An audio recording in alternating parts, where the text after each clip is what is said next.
Selamat malam saudara yang dikasih Tuhan, kita berjumpa lagi dalam Syafaat Malam GKI Gading Indah. Apa makanan kesukaan saudara-saudara? Mungkin ada yang suka makanan masakan Padang, ya, atau mungkin Anda suka gado-gado, atau Anda suka steak, ya, atau Anda suka pasta, ya, spaghetti, seperti makanan khas Italia, ya, atau Anda suka ikan bakar. Ya, kalau makanan kesukaan saya apa, saudara? Anda tahu? Ya, semua yang tadi saya doyan, saudara, ya. Saya yakin kita semua punya makanan kesukaan, makanan favorit, ya, apapun itu. Dan kalau ditanya mana yang paling enak, ya tentu berpulang kepada kita masing-masing. Nah, menariknya Tuhan Yesus dalam satu kesempatan pernah membandingkan makanan dengan firman Tuhan. Ayat yang sangat terkenal, ya, dari Matius 4 pasal keempat, sering dikutip misalnya dalam kebaktian-kebaktian pernikahan yang bunyinya demikian, manusia hidup bukan dari roti saja tetapi dari setiap firman yang keluar dari mulut Allah. Nah, ayat ini menarik saudara, karena menurut saya satu kata yang penting dalam ayat ini adalah kata saja, yang mau menegaskan bahwa baik firman maupun makanan adalah kebutuhan dalam hidup kita.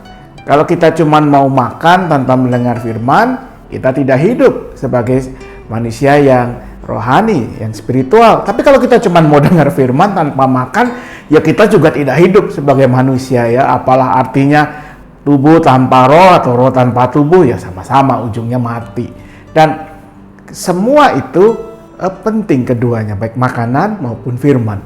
Dan ada beberapa hal yang menarik dari baik makanan maupun firman. Yang pertama, kita harus makan secara teratur.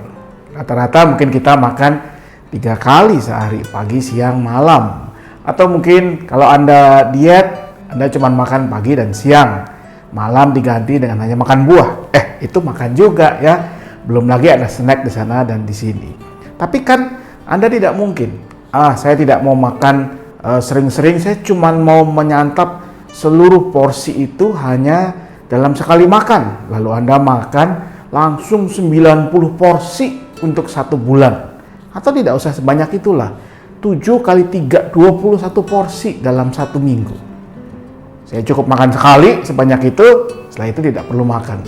Ya, kecuali Anda binatang seperti ular yang makan mungkin cukup seminggu atau 3 minggu sekali, ya. Tapi tidak, kita manusia, kita perlu makan teratur. Sedikit, tapi teratur.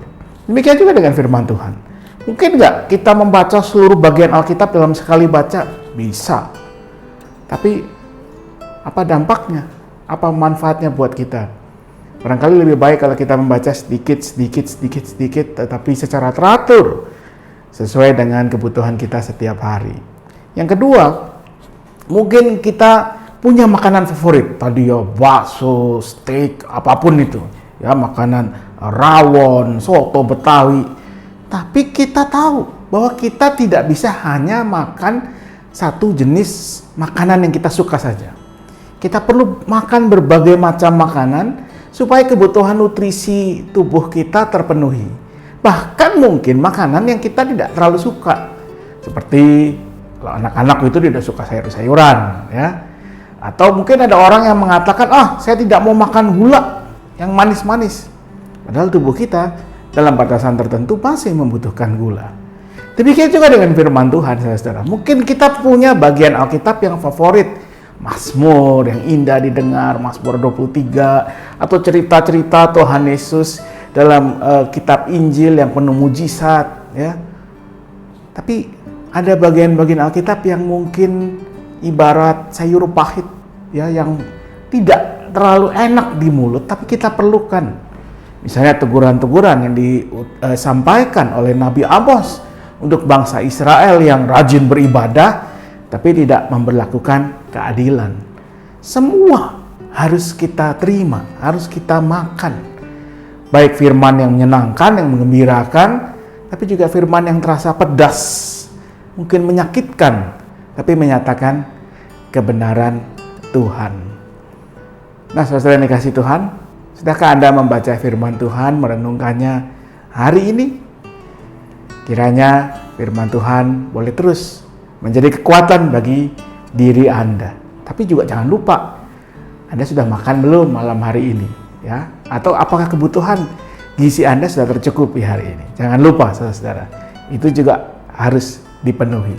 Ingat, manusia hidup bukan dari roti saja, tetapi juga dari setiap firman yang keluar dari mulut Allah.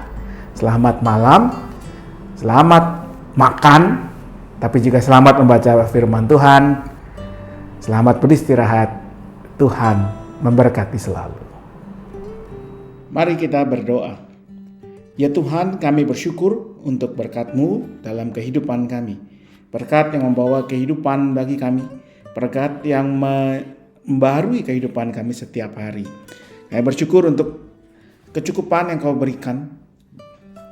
Kami bersyukur untuk setiap orang yang boleh membantu kami dalam kehidupan kami. Karena itu ya Tuhan, biarlah Tuhan yang juga memberkati kehidupan mereka, orang-orang di sekitar kami, saudara, keluarga, tetangga, rekan kerja, dan sekolah, bahkan bangsa dan negara kami. Agar dalam segala keadaan, segala situasi, khususnya di tengah pandemi yang masih kami hadapi ini, mereka boleh terus hidup dan merasakan kasih anugerah Tuhan. Kami mau berdoa untuk segala hal yang terjadi dalam kehidupan kami, di tengah situasi pandemi di mana kami harus tetap hidup dalam menjalankan berbagai protokol kesehatan yang ada, berikan kesetiaan, berikan kewaspadaan, tetapi juga pengharapan dan sukacita. Biarlah semua itu menjadi kekuatan bagi kami untuk melewati masa-masa yang tidak mudah ini. Kami mau berdoa untuk gereja Tuhan dimanapun ada, agar gerejamu tetap boleh menjadi saluran kasih Tuhan dalam segala keterbatasan dan kondisi tantangan yang juga mereka hadapi. Kami berdoa untuk para pemimpin bangsa kami, mulai dari presiden dan para pembantunya sampai di daerah-daerah, biarlah semuanya boleh bekerja bersinergi dalam menghadapi situasi pandemi yang masih harus kami hadapi bersama ini. Kami mau berdoa untuk orang-orang yang ada di sekitar kami, untuk keluarga-keluarga, di tengah berbagai pergumulan mereka, pergumulan ekonomi, pergumulan kesehatan, pergumulan akan anak-anak atau cucu-cucu kami yang mungkin dalam waktu dekat sudah harus mengikuti pembelajaran secara tatap muka. Kami percaya, kami tahu ada banyak kekhawatiran, ketakutan, tapi biarlah Tuhan yang menenangkan dan Tuhan juga yang memberikan hikmat agar kami boleh mengambil keputusan yang terbaik untuk hal-hal tersebut. Kami mau berdoa untuk mereka-mereka, keluarga-keluarga yang bergumul dalam relasi di antara anggota keluarga. Situasi pandemi tentu bukan hal yang mudah, ada berbagai tantangan dan kadang itu membuat relasi antar anggota keluarga juga menjadi goyah. Tapi kami percaya kasih Tuhan akan membimbing, menguatkan setiap keluarga, sehingga dalam apapun yang mereka hadapi, mereka boleh belajar saling merendahkan diri dan hati, saling mengampuni dan mengasihi, saling melayani satu sama lain, hingga pada akhirnya semuanya boleh dilewati dengan anugerah Tuhan. Kami mau berdoa juga untuk diri kami masing-masing, beri kami kesehatan, kekuatan, beri kami istirahat yang baik malam hari ini, sehingga besok kami boleh kembali menyambut anugerah Tuhan, panggilan baru dari Tuhan untuk setiap hal yang boleh kami kerjakan. Inilah doa kami berserah hanya dalam satu nama, Yesus Kristus Tuhan kami. Amin.